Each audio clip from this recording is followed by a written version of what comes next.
ইন্না খলাকনাকুম মিন তুরাবিন সুম্মা মিন নুতফাতিন সুম্মা মিন আলাকাতিন সুম্মা মিন মুদগা।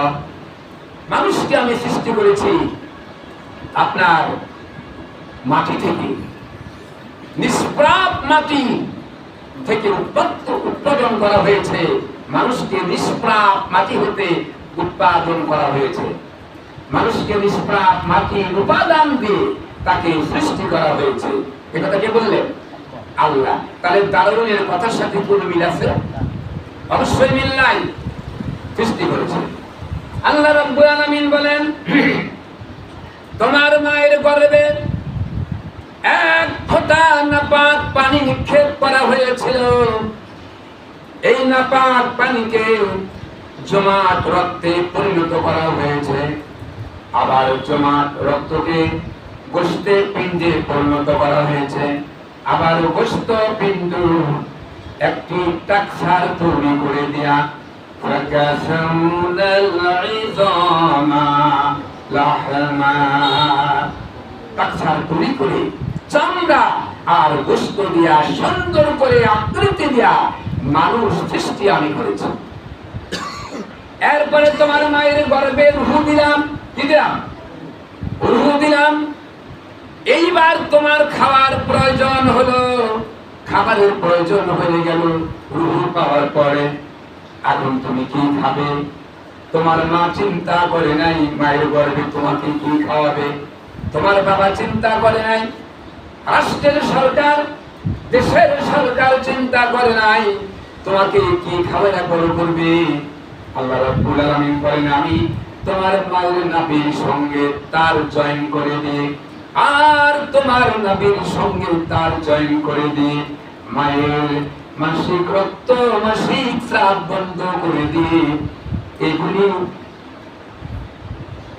তোমার জন্য খাবারের ব্যবস্থা করে দিয়েছি। সুবহানাল্লাহ।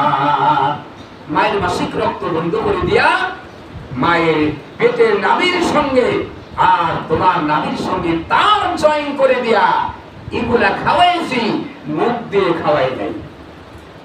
তার মানে মুখ অপবিত্র হবে, মুখটা অপবিত্র করি নাই। যেহেতু দুনিয়া আসার পরে আমার মতো পবিত্র আল্লাহর নাম মুখ দিয়ে তুমি জিকির করবে।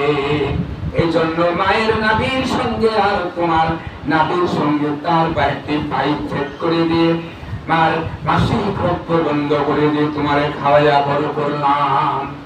এরপরে মাস গেল, সপ্তাহ গেল, মাস গেল, দিন গেল।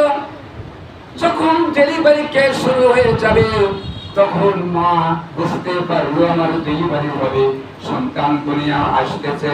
মা তখন আড়ালে মাকে বলে, মা বাবাকে বলে, বাবা গো আমি যদি বাঁচবো না, তোমার কন্যা তোমার সন্তান আমি ছোট্টবেলা থেকে পর্যন্ত বড় হয়েছি, কোন ভুল ত্রুটি করে থাকি আমারে মাফ করে দিও। মা আমাকে মাফ করে দিও, বাবা মাফ করে দিও। এরপরে গোপনে আড়ালে স্বামীর কাছে গিয়া স্বামীকে জড়াইয়া পড়ে, স্বামী গো অনেকদিন ঘর সংসার করলাম, ভুল ত্রুটি অবশ্যই হয়েছে, আমার মনে হয় আমি বুঝি আর বাঁচবো না, আমাকে মেহেরবানি করে তুমি আমারে মাফ করে দিও।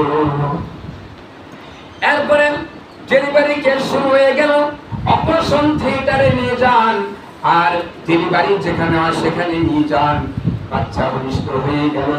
আল্লাহ রাব্বুল আলামিন একটা লাইন দিয়ে খাবারের ব্যবস্থা করেছিলেন মায়ের পেটের ভিতরে, কিন্তু দেখা গেল সন্তান যখন ভূমিষ্ঠ হয়ে গেল, ভূমিষ্ঠ হওয়ার পরে তখন ওই লাইনটা আল্লাহ চুপ করে দিলেন, লাইন চুপ করে দিলেন, আর ওভাবে খাবার হবে না।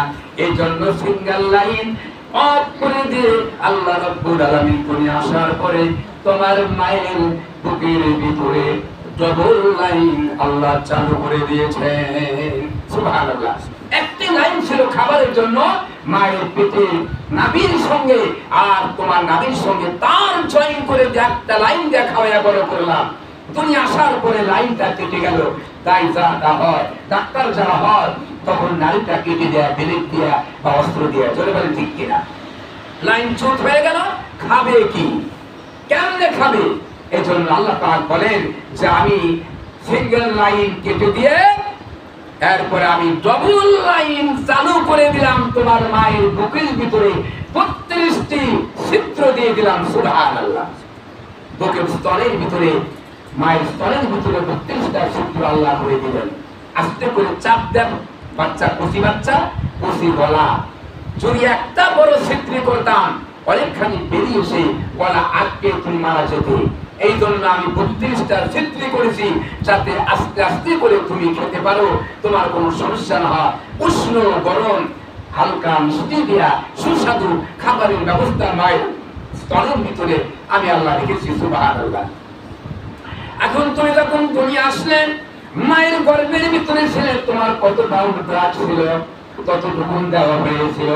তারপরে দুনিয়া আসলে এখন আর মায়ের দুধ দিলে হবে না। আমাদের দেশে মায়ের দুধ খাওয়ায় না, কি করে? এই যে আপনার আবলা চাউলের গুঁড়া, তারপরে আপনার সবজি, তারপরে বিভিন্ন পাউডার, এগুলা খাওয়ায়। কিন্তু মায়ের বুকের বিকল্প নাই, দুধের বিকল্প নাই। শাল দুধ, অর্থাৎ মায়ের গর্ভের ভিতরে যখন আমরা ছিলাম, তখন কোন পৃথিবীর কোন জার, কোন আপনার রোগ বালাই ভিতরে প্রবেশ করতে পারে নাই। দুনিয়া যখন আমরা আসছি, তখন বাতাসের ভিতর দিয়ে জাম ঢুকতেছে অসংখ্য, এগুলা লেগে বাচ্চার অসুখ করতে পারে। আল্লাহ পাক এটাই প্রতিষেধক হিসাবে মায়ের বুকের ভিতরে এমন ওষুধ দিলেন, যেগুলা খাইলে বাচ্চার অসুখ হবে না, আর হলেও ভালো হয়ে যাবে। ধরে বলেন ঠিক কিনা? এরপর আল্লাহ বলেন শুধু দুধ দেওয়া হবে না, সত্য খাবার দরকার। মাটির মানুষ তুমি, মাটির উপাদান খেতে হবে। শাকসবজি, আলু, পনির, ঘি, গোশত, মাছ, এগুলা খেতে হবে। এগুলা খেতে গেলে চুষে চুষে খাওয়া যাবে না, দাঁতের প্রয়োজন। আল্লাহ বললেন 32টি দাঁত আমি আল্লাহ সেট করে দিয়েছি। সুবহানাল্লাহ। এই দাঁত দিয়ে তুমি এবার খেতে পারতেছো। এই যে ব্যবস্থাটা বান্দার জন্য কে করলেন? আল্লাহ করলেন। আল্লাহ তাই বলছেন আইনাহুম মাআল্লাহ বাল হুম কুলুবুন ইয়াদিন।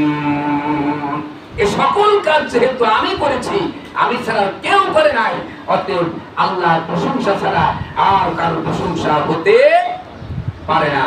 যারা সেই এত কিছু বোঝার পরে জানলো, বুঝলো সৃষ্টির রহস্য সম্পর্কে, আল্লাহ পাক বলছেন যে এই সমুদ্রের ভিতরে এক প্রকার মাছ পাওয়া যায়, স্টার ফিশ মাছ। এই মাছ এত ডিম দেয়, ডিম যদি ফুটতো পানির ভিতরে আটতো না, পুকুরে বা সমুদ্রে আটতো না। এই জন্য আল্লাহ পাক কি করলেন? অনেকগুলা ডিম পচে যায়, অনেকগুলা ডিম বা ছোট্ট বাচ্চা মাছগুলাকে অন্য প্রাণী, অন্য মাছে খেয়ে ফেলায়। আর স্টার ফিশের বংশকে রক্ষার জন্য আল্লাহ কিছু মাছ সমুদ্রের ভিতরে বাঁচায় রাখেন। সুবহানাল্লাহ। আবার সিসিলিয়া সোফিয়া নামক এক প্রকার গাছ আফ্রিকার জঙ্গলে পাওয়া যায়, এত ফল দেয়, এগুলা পেকে যদি উর্বর জমিনে পড়তো, সূর্যের আলোতে জায়গা দেখা যেত না, অন্ধকার ছন্নময় হয়ে যেত, এত ফল। আল্লাহ কি করলেন? বান্দার রুদ্র দরকার, এই জন্য ফল পাকার পরে বাতাসের ধাক্কা দিয়া সমুদ্রে ফেলে দেন। সিসিলিয়া সোফিয়া নামক গাছটিকে রক্ষা করার জন্য কিছু ফল উর্বর জমির উপরে রেখে দেন। সেই আল্লাহ এত কিছু আমাদের জন্য করলো, গোলামি হবে কার? আনুগত্য হবে কার? জেনে সেই আল্লাহর হুকুম যদি কেউ মানে